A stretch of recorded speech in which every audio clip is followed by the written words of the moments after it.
انا بقيت حافظه الاكله دي خلاص. هنحط التوابل اللي في الاخر، لان انا جيت قبل كده وعارفه التفاصيل ماشيه ازاي، بس احنا بنعيد شرح تاني لازم اللي مش عارفه طريقه الاكله دي ازاي. التوابل بقى هي السر بقى، اللي محمد بركه اخر مره ما رضاش يقول لي على ايه نوع التوابل، بس هي رزق في الاخر، كل واحد وحاجته الخاصه. انا حاسه ان رجلي بتتسلخ من تحت. اه اه، طب بتتسلخ يا جماعه.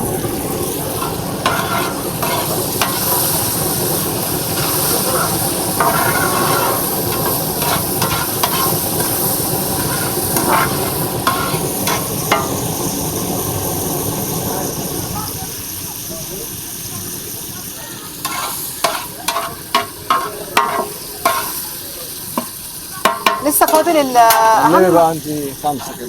ماشي، صورني فيديو كده. لسه فاضل طبعا اهم عنصر، الكبده الجملي. الحاجات دي كلها جملي خلي بالكم، بس دي مثلا سجق جملي، كفته، كلاوي جملي. كان في هنا هارت، كان في هارت صغير، ما اعرفش الهارت راح فين. خلاص كده بقى مفيش هارت. كمل تقريبا يا جماعه عشان بس الاكل ده هو موطي النار. زي ما انتم شايفين يا حبايبي،